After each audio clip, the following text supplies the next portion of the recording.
আগামী বুধবার সমস্ত আহতদেরকে নিয়ে, পঙ্গুদেরকে নিয়ে অ্যাম্বুলেন্স সহযোগে সচিবালয়ে আমরা ওখানে যাব। আমি হারাইছি, ওরা হারাইছে, তোমার এখানে কথা বলার অধিকার নাই। ভাইদের প্রতি ভাই বলে বলতেছি, শুধু ভাই হয়েন না ভাই। আসসালামু আলাইকুম। প্রথমেই শুরু করছি, আশ্বাস না, বাস্তবায়ন চাই।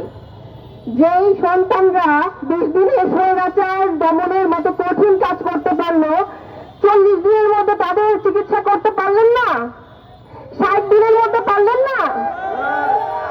স্বৈরাচার দমনের চাইতেও কি কঠিন তাদের চিকিৎসা করা?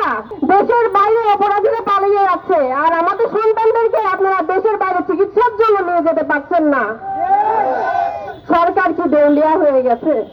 যদি হয়েও যায় তাহলে বলতে চাই, অন্য সবকিছু বাদ দিয়ে তাদের চিকিৎসাটাই আগে করুন। তাদের ওপর দাঁড়িয়ে আছি আমরা, তাদের ওপর দাঁড়িয়ে আছেন আপনারা। নিঃশ্বাস নিতে পারছেন, তা নাহলে আপনি থাকতেন আয়না ঘরে, আমরা থাকতাম কবরস্থানে। যাদের হাত পা চোখ বিনিয়োগে এই দেশ পেয়েছি, তাদের চিকিৎসার জন্য যদি বিলম্ব হয়, তাহলে আমরা যারা বেঁচে আছি আমরা লজ্জিত, আমরা লজ্জাবোধ করি। হ্যাঁ, কিছু জিনিসে অবশ্যই সময় লাগবে। রুগ্ন ব্যাংকিং ব্যবস্থাকে সুস্থ করে তোলার জন্য সময় লাগবে, আমি বুঝি। কৃষি খাতকে উন্নত করতে সময় লাগবে, আমি বুঝি। পাচারকৃত টাকা উদ্ধার করতে সময় লাগবে, আমি বুঝি। কিন্তু সামান্য কিছু লোকজনকে বিদেশে চিকিৎসার জন্য পাঠাবেন বা এখানে পুনর্বাসন করবেন, এখানে চিকিৎসা দিবেন, এদের জন্য এত সময় লাগবে, এটা তো আমি বুঝি না। তাহলে কেন তারা 20 দিনের মধ্যে আপনাদেরকে স্বাধীনতা দিল? আমি জানতে চাই না একজন নাগরিক হিসেবে গণভোটের কে ছিল মাস্টার মাইন্ড। আমি জানতে চাই কারা ছিল contributor. Yes, they are the contributor. আপনারা তাদের থেকে জিজ্ঞাসা করুন তারা কি চায়। যদি এটা জানতে না পারলেন তাহলে স্বাধীনতার অর্থটা কি? তাই আমি আপনাদের কাছে, প্রশাসনের কাছে, ইন্টারিম গভর্নমেন্টের কাছে, যিনি উপদেষ্টা হিসেবে আছেন তার কাছে একটাই আবেদন করছি, আমার সন্তানরা, আমার ভাই বোনরা, যাদের বয়স খুব কঠিন, যারা এই পৃথিবী আরো দেখতে পারত, যাদের বয়স সুখের, যাদের বয়স পড়ালেখার, ছুটে বেড়ানোর, তাদেরকে সুস্থ করে তোলার জন্য আপনি কৃপা দৃষ্টি নিক্ষেপ করুন।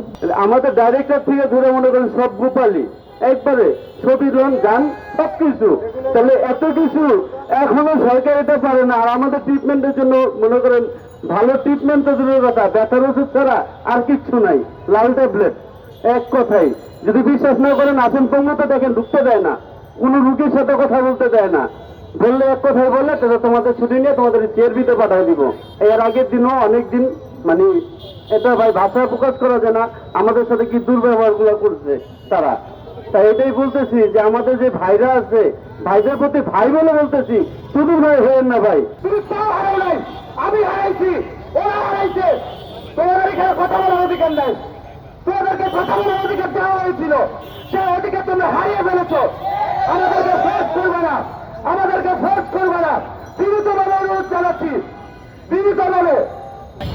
কোনো কোথাও তো কোনো আহতকে এখনো আপনারা এস্টাবলিশ করেন নাই, কোনো চোখাকে বন্ধুকে শুধু গান কবিতা শোনাচ্ছেন, আবৃত্তি শোনাচ্ছেন আমাদেরকে। কারো থেকে হাড়ি পাতিল বিক্রি করা লাগছে, কারো থেকে মোবাইল বিক্রি করা লাগছে, কারো থেকে গহনা বিক্রি করা লাগছে। এখানে উপস্থিত আছে, এখানে কেউ নিজের উদ্যোগে উদ্যোগে বিদেশ গিয়ে ট্রিটমেন্ট করাতে চাচ্ছে। পাসপোর্টটা পর্যন্ত আমি নিজে ভুক্তভোগী, আমারটা দিতে এখনো পড়ে আছে। কোন থেকে বিদেশ যেতে চায়, ভিসাটা পর্যন্ত ঠিকমতো করতে পারছে না। আমি স্পষ্ট করে বলে দিতে চাই, আগামী বুধবার আমরা আমাদের সাথে যদি আমরা ইতিমধ্যে বিভিন্ন জায়গায় কথা বলেছি, আমাদের সাথে যদি ঊর্ধ্বতন মহল কথা না বলেন, আই রিপিট কথা না বলেন, আগামী বুধবার সমস্ত আহতদেরকে নিয়ে, পঙ্গুদেরকে নিয়ে অ্যাম্বুলেন্স সহযোগে সচিবালয়ে আমরা ওখানে যাব।